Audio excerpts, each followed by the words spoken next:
Hi, my name is Jonathan Okaki, and this is my screencast for my computer science assignment number 2. Basically, goal. My goal is to create a graphical game of tic-tac-toe with a storage mechanic involving writing and reading to files. Everything is imported from tkinter, and I imported it as tk. Basically. Now, the game consists of only 4 classes.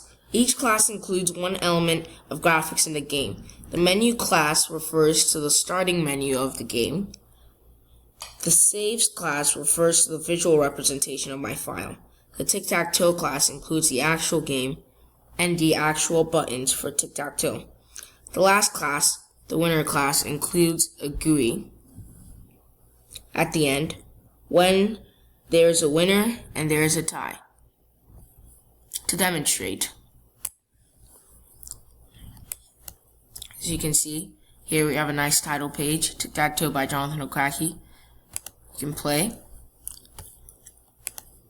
X, O, X. We'll demonstrate a tie first. But, okay, never mind. Player X won the game. Enter their name. So, as you can see, this is the part where it saves to files, basically reads and writes the files. So you can see I enter my name, Jonathan Jr. Now it asks to enter the loser's name. Let's say I put Calvin Klein.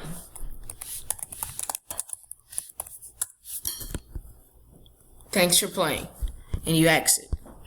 But then, if this is still here, you press winners and losers, you see Game 7, Calvin Klein, losers, winners, Jonathan Jr. So I'm particularly proud of this. Took multiple attempts, many projects. Eventually, worked. I'm particularly proud of how I could really physically come up with graphics and all buttons and colors for the buttons. For example, over here, when I created all the 9 buttons, but I set them to different button IDs for the button functions below. Example, here you can see powder blue color times 26 bold font, command lambda function, very useful. And then here's the packing of each and every element, including all 9 elements. I strategically use sticky to fit each button based on the self-screen width and height, and they're all placed in accurately picked row numbers and column numbers, as you can see.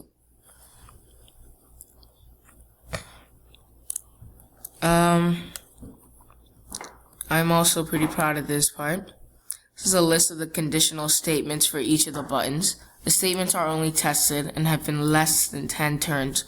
Obviously 9 because there's only 9 squares because it's a game of tic-tac-toe, you know? And the statement goes through every button from ID 1 to 9. The buttons change color too. Once they are clicked, as I demonstrated earlier, I can demonstrate again.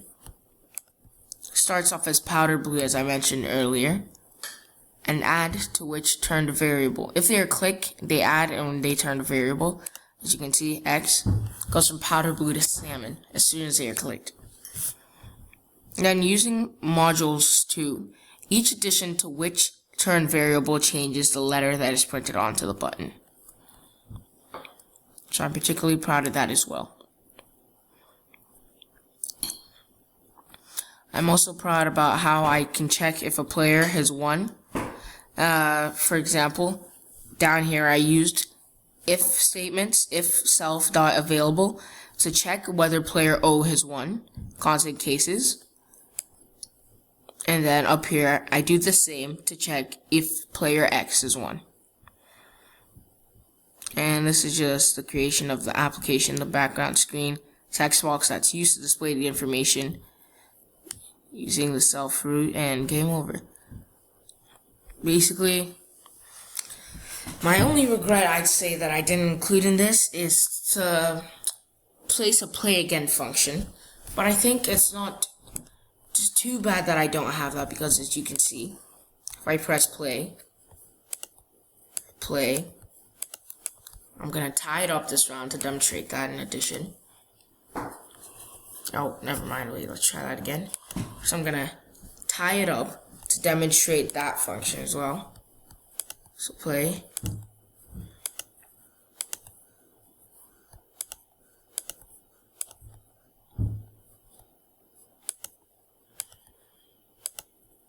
As you can see, the game was a tie. Thanks for playing. So, as I was saying earlier, there's not necessarily a play again function, but